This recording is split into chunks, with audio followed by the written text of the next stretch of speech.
Hello and welcome friend. This is second live session on this course Introduction to Western Political Thought, and I'm your course instructor Dr. Mithilesh Kumar Jha. I'll be happy to respond to many of the queries that you have put on the discussion forum, but also on the Google spreadsheet that was shared with you. I'm sure you are enjoying this course and submitting the assignment regularly and also giving your feedbacks. All your feedbacks are helpful in the sense that it helps us to think about or rethink about the course content, pedagogy, assignment, or the challenges that you are facing while watching the video or submitting the assignment. So thanks for all the feedbacks, listening to videos, submitting your assignments regularly. And during this live session, I'm going to explain some of the questions which you have asked on the discussion forum, but also on the Google spreadsheet that was shared with you. And during this live session, those of you who are watching me right now can also put up your question or queries in the chat box. I'll be happy to respond to any of those queries. So please do so. And for this course, we are going to have one more live session in December before the end exam. So if you have any question, please do share now. And also for the other queries, you can do so in the next live session.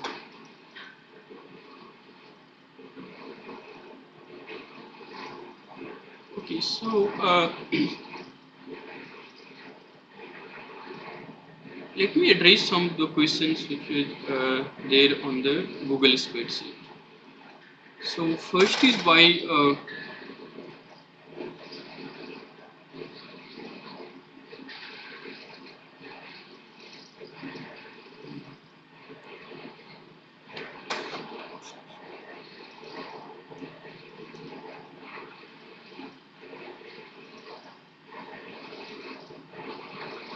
and this is crucial question to understand. This is by Hakim Singh. The question is, what is the difference between theory and thought and philosophy? So thanks Hakim for this very good question. And we often for academic purpose make a distinction between these terms, and those distinctions are necessary to have a systematic knowledge about some discipline, some ideas, or some intellectual or political tradition. In this context, if you recall our first two lectures, we have discussed very briefly about the major objective of, say, here we are talking about political thought. So political thought from political theory and political philosophy. Political philosophy is a discipline which deals with some ideals like truth, good life, how to lead a good life. So the philosopher tend to ask the question about what ought to be, that means what should be, rather than what is. And once they have a sense of what ought to be, what should be, then they provide different explanation to obtain what should be good life, how to have an ideal state, how to sustain order and just maintain justice in the ideal state, and so on. So the philosopher tend to provide idealistic or normative answer to many of the challenges, and mainly they talk about the questions like how to lead a good life, and political philosopher will provide you the answer that you can lead a good life in a good political society, and how to create that good political society, then they provide different answer, right? So that's philosophy. Political thought is a kind of discipline where a group of thinkers, through their intellectual exchanges, for instance, in this course, we have seen that how Aristotle is responding to Plato, or how Plato and Aristotle both are responding to Socrates, or Machiavelli responding to Plato, Hobbes, Locke, Rousseau responding to each other, and then developing this tradition of Western political thought. So, political thought, in that sense, is that discipline which talks about the ideas, theories, concepts of few thinkers within a tradition that deals with the political ideas such as state theory, citizenship, justice, sovereignty, so on and so forth. Political theory is a much more systematic study of political phenomena. It may be normative, but it can be descriptive. It may be exploratory. So, political theory derives a lot of ideas and concepts from political philosophy or political thought, but as a discipline, it is a much more systematic, objective, or scientific study of a political phenomena, where it can be normative, it may be exploratory, it may be descriptive, it may be analytical, and so on. Nonetheless, these three distinctions are overlapping. Political philosopher, political thinker, and political theorist, they all engage with this phenomenon called politics or the political. And I'm sure now you are aware that it is hard to identify what is strictly speaking political and what is non-political. Because with the feminist philosophers and thinkers, the domain of life, which were traditionally considered as private domain or non-political domain, is also regarded part of the political. So the family, patriarchy, the discrimination between boys and girl, male and female in the family, has consequences in the sphere of society and the polity. So political in that sense is everywhere, and there you have then political theorist, thinker, philosopher dealing with these questions in different realms. So Hakim, I am sure if you are here, you got a response to your question. If you have any further question, you can raise that here on during the live session or also on the discussion forum. Okay. Saraswati Datta is asking, sorry. So this is about attending offline exam, or is there possibility to go for online exam? So let me tell you that this exam will be conducted in two shifts. Both shifts are online, but you have to go to a center, a designated center for the exam, to appear for the exam. So I think it's both on both sessions are online, but you have to appear for it by going to a designated center of your choice near your locality, near your city, which is designated as the exam center for this course. Okay, Subhro Chakravarti is asking, will it be helpful to UPSC or CSE? Hopefully so, Subhro. In the last live session also, there were lots of questions about the syllabus of this course or the UPSC. So many thinkers are part of UPSC syllabus also. So I think there are some overlapping or thinkers which is part of UPSC syllabus also. So in some sense it may help you to prepare for political science course if you are preparing for UPSC. Okay, Akanksha is asking about the pattern of questions in the final exam or end exam. So end sem exam will be objective type question, not subjective type question. You will have MCQ that you are getting in the weekly assignment.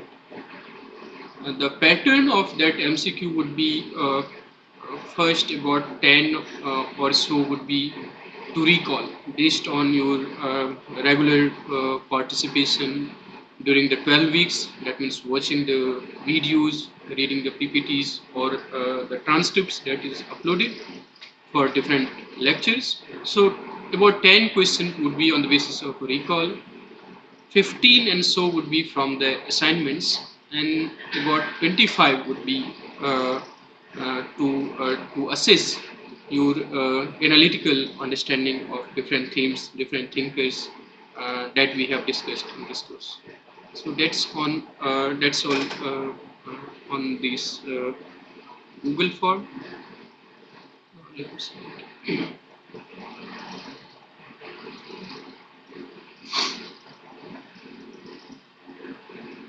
Yeah, Ananda, good evening. Ankur. So thank you for the course. Please explain the commonalities and differences in political thought of Chanakya and Machiavelli. Yeah, Ankur, I think to respond comprehensively to this question would be difficult during this live session, but to briefly what you can think of is there are the similarities between Chanakya and Machiavelli, with one caveat that Chanakya wrote Arthashastra much before Machiavelli. And often in contemporary discourse, we consider uh, Chanakya as Indian Machiavelli, but that is the wrong way to put it. And I have discussed it during this course. So let's talk that thing apart. That is the Chanakya came earlier than Machiavelli, and his views on politics or real politics was much more realistic.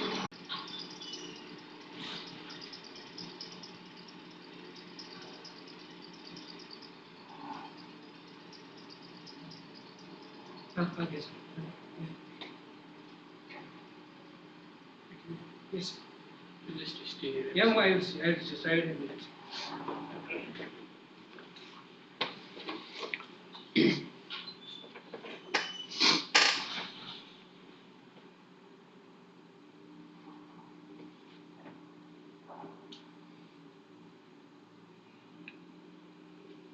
Hello, friends. Sorry for that interruption, uh, but I think we can start now. So I was answering to Kanwa Datta's question on the classic and how it can help us to understand politics, or in what ways it can help us understand the society, politics, thought, or the challenges that we face in a better manner. So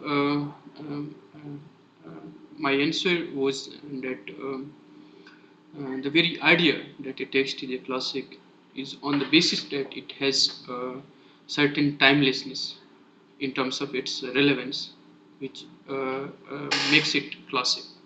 So there are many kind of text. Not all texts are classics. Only those texts um,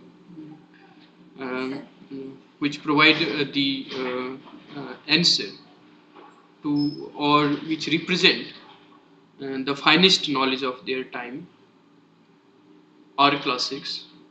And also the question or the issue that there is that remains relevant even in our contemporary time. So for example, in this course we have started with Plato, for example, and he asked about justice and how to have justice at the collective level, at the level of society, and why it is necessary to have justice at the societal level to live a happy, harmonious, and dignified life. Now, so Plato provided a an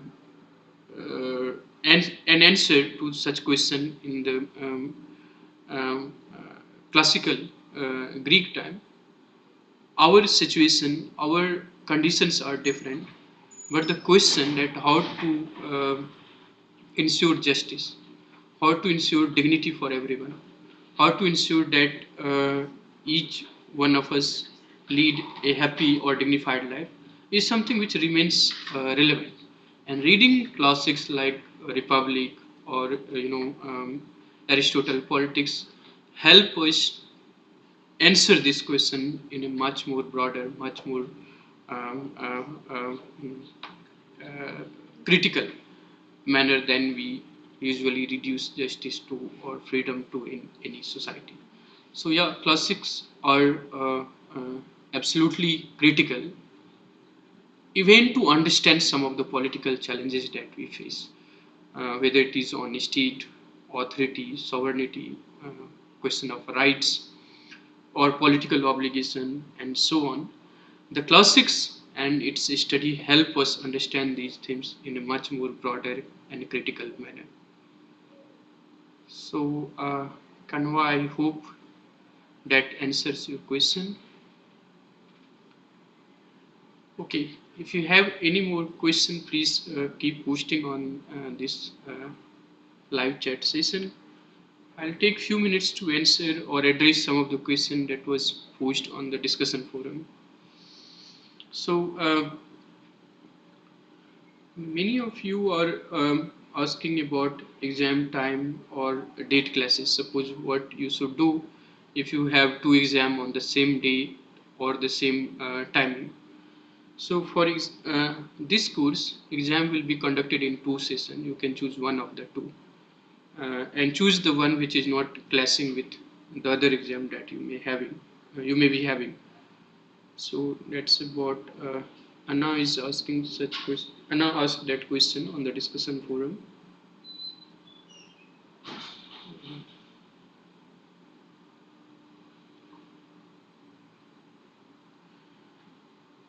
Also, many of you were facing some problem or difficulties in registering for the exam. So you were uh, aware that there was a particular timeline for registering, and once that timeline is over, you cannot register for the exam. So, and some of the technical difficulties that you have faced, we have forwarded it to the technical team, and hopefully they will resolve it soon. But yeah, registration is something which you had to do it before the deadline. Okay.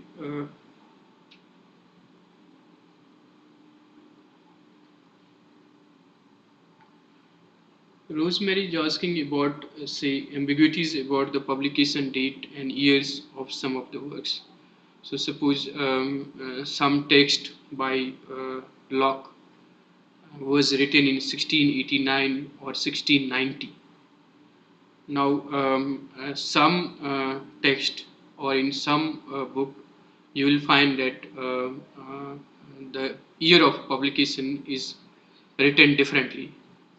Now, that is possible precisely because it depends on which edition, or sometimes those texts were written anonymously. So Locke published some text anonymously in 1689, and I have used Oxford University Press publication to use that year of publication, but that's not a very big issue. You can authenticate or cross-check it from different sources, but in different sources you may find some differences in terms of year of publication of some of these texts. And many of these texts were actually edited, published from many places. And part of the reason for such ambiguities is also which edition, which publisher, which places is regarded as the first or the original publisher of this text. And the idea of manuscript before coming of the print or print capitalism was very different. So that is partly the reason for the ambiguities about the publication year. But I have followed the Oxford University press text on Western political thought, and on that basis, I have given the year of publication. But in some other books, it is possible that you may get different year. That is due to the various edition of these classics. Okay, one very good question was asked by P. Singh on the discussion forum. That is about the linear and the circular notion of history, or in the similar way, linear or the circular notion of time. So often, in modern history, particularly when we talk about Indian and Western political thought, we work in this binary that in India, the time or the history is understood as circular. That is to say that there is the foundation or the beginning of something. It will reach its pinnacle, and then there will be decline, and then there would be again, re-articulation or the foundation of new ideas, and that it's a kind of circular movement in the history, time or the Kala Chakra, or history is understood in this fashion. That means beginning, pinnacle, or the zenith of its growth, decline, and then the new beginning, so to say. In the Western notion, it is said that there is a linear understanding. That means history is constant progress from one stage to the next stage, and this continuous progress of history from one stage to next stage is limitless. That means you can constantly grow, you can constantly achieve higher and higher stages without really reverting back or going back.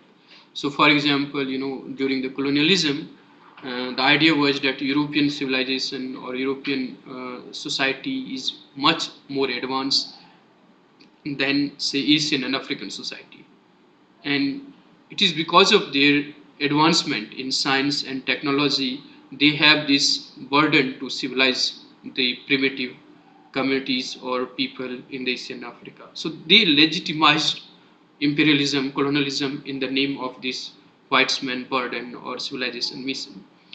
In this linear understanding of time, that Indian people or Asian and African people will get their right to self-representation or self-government when they attain the maturity, when they attain the scientific advancement of the Western society. And so long they have not attained that, in the linear frame of time, they are backward, and so long they are backward, they should be ruled or governed by the benevolent European autocratic rulers and so on. So, but this is the kind of binary of linear or the circular motion of history. In Machiavelli, as we have discussed, within Western tradition of thought, he talked about how in a society or in a polity, there would be some foundational ideas which motivates the people to join together to govern the collective lives or collective resources in an effective manner. They may be driven by the Republican ideas, but over a period of time, there would be corruption, there would be misappropriation that will lead to a betrayal from the Republican ideas. Then there is a need of a strong leader which will take the society, take the republic back to the foundational Republican principle, and then again there would be a kind of rejuvenation of Republic ideals, Republican values, free from the corruption or the misappropriation that we see in the public life. So within Western tradition, in Machiavelli, you have this circular notion of history, circular notion of time as well. So to understand the linear or the circular notion of history, it's not the correct to identify a tradition either as a linear or the circular. Within one tradition, you have the both. Within Indian tradition, roughly time or the history was understood as the circular movement, where civilizational growth or success uh, was circular. That means society or the civilization achieved success, and that eventually lead to decline, and then reassertion of new civilization, new modes of thinking, new philosophy, arts, science, and so on. So you can think about enlightenment or modernity or scientific progress in this fashion also. So the modern Europe is the center of enlightenment and modernity in recent time. But prior to that, it was the Arab. Prior to that, it was Hindu civilization, even the Greeks. Prior to that, or the Roman. So the civilizational growth or success is also not static or fixed with any territories or any civilization. There is a kind of circular movement uh, there also. So I hope you get this idea of linear and the circular notion of history and time without reducing it to the binary. That in India you have the circular notion, or in the West you have the linear notion. That's the very simplistic, crude understanding of differentiating between Western and Indian tradition. But within Indian tradition, many scholars also, certainly in the modern Indian political thought, having the conception of linear history. That means you can achieve the progress, without any limit. The whole idea of GDP or the economic growth is rooted in this idea of linear progress. That human being, through reason and rationality, with the scientific progress and technological innovation, can constantly achieve growth. But how that is possible in a planet with finite resources? There has to be limit to that growth. So anyway, that's the idea on the linear and the circular notion of history and time. If you have any question, you are welcome to put it on the discussion forum and also on this during this live session. Okay, Rahul, thanks for this question. His question is: social contract tradition has provided a legitimacy for modern democratic state. Okay, criticism leveled against social contract tradition or social contract or state of nature was hypothetical and historical. Explain that. Okay, Rahul. So you are right when you are saying that the social contract tradition has provided the legitimacy of modern democratic state. The idea is that we obey the state not because it has legitimacy on the basis of divine right theory. That is to say, that king is the representative of God on the earth, and therefore we subjects should obey his command. In modern democracy, we obey the state because we ourselves has voted for it. We ourselves have given the consent for the ruler. And this consent, which we do in modern democracy regularly during the election, every 5 year, every 4 year, or 6 year, as the case may be. But during this periodic election, the people, through their vote, provide consent or mandate to a party, to a group, or to a leader to lead the country or to govern the country for next 4, 5, or 6 years, as the case may be. So a party or a leader right to rule or govern is based on the consent of the people, and this consent of the people provide the legitimacy of the rule, right? It's not on divine right theory. So yes, you are very much right that it is the source of legitimacy for modern state, modern democracies. There are various criticism against the social contract tradition.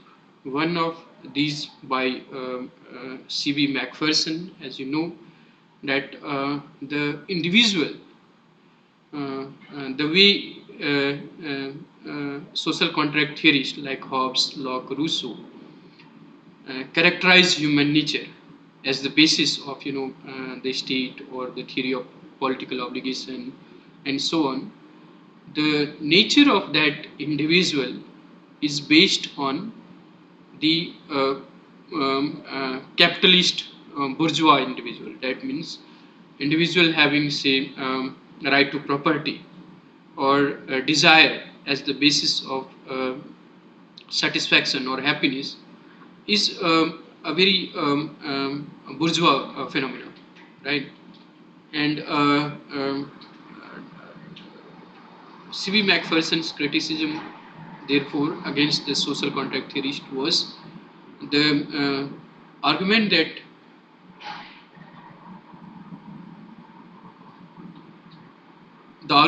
they are giving is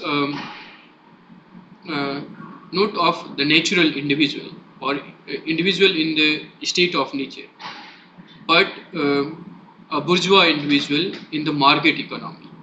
They will be driven by self-interest. They will be driven by possession or accumulation of property, which, according to Hobbes, for instance, individual as a self-governing mechanism driven by desire and aversion is a reflection of a bourgeois individual, not say multicultural or the communitarian understanding of individual as socially embedded self.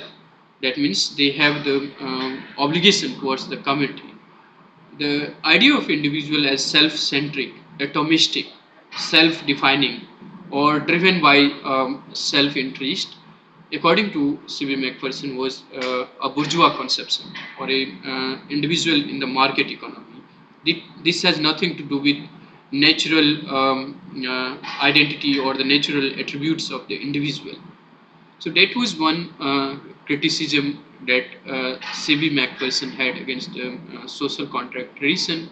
And the second, you were right that social contract or the state of nature was hypothetical and ahistorical. In that sense, for example, suppose Hobbes, this idea of creation of Leviathan through covenant or contract among free, equal, and autonomous citizens. Do you think that modern state has been established on the basis of individual coming together and then having the contract among themselves, making the compromise of their natural rights and then forming the state? It has not happened historically in the real practical life.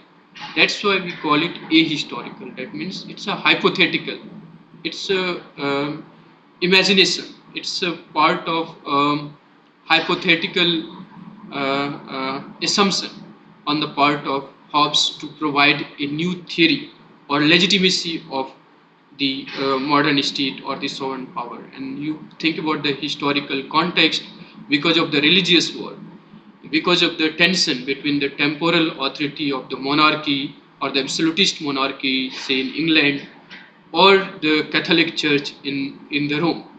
European society in 17th and 18th century was going through a lot of churning, where the authority of the church or the monarchy was being challenged by a new modes of thinking, new ways of thinking, and there the divine right theory was not enough to provide the legitimacy of the monarchy.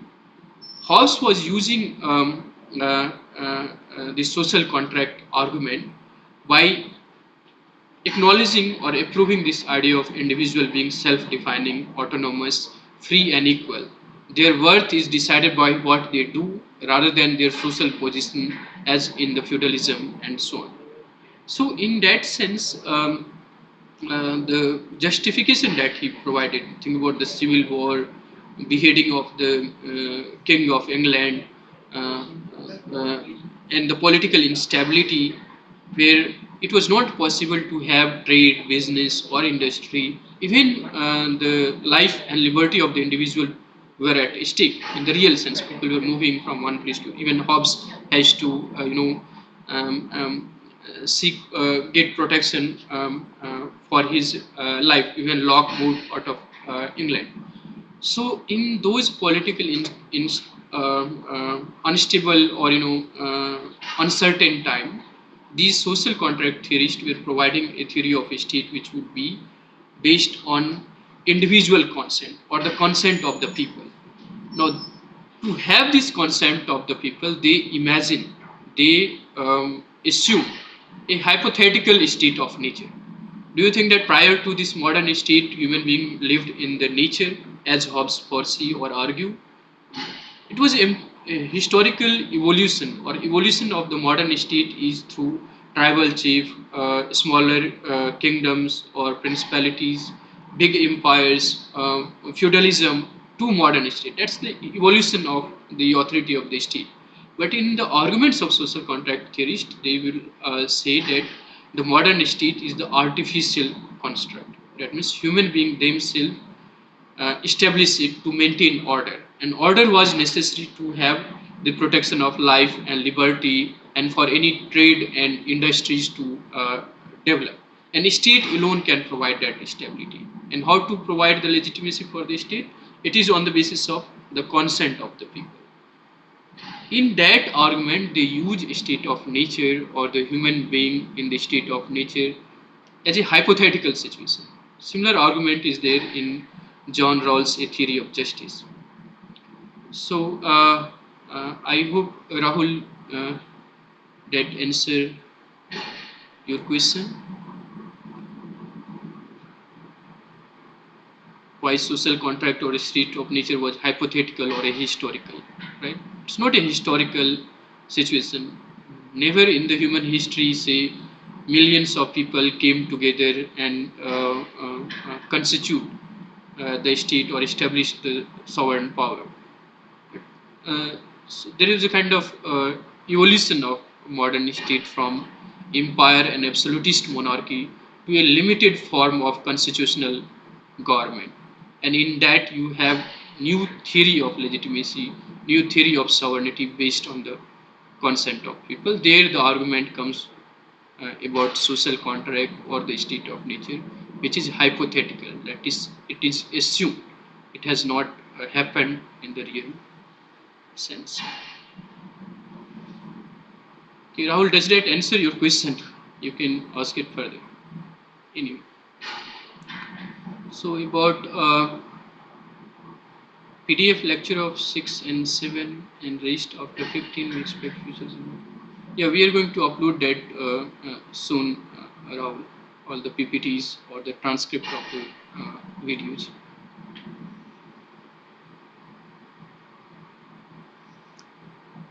So Ankur is asking about how long after the exam can we expect the result and certificate to be released? I think within a week or so, Ankur, you'll get the result or your certificate. So it will not take much time, and this is a MCQ type question paper in the final exam. So it should take maximum 1 or 2 weeks. Okay, is there any question?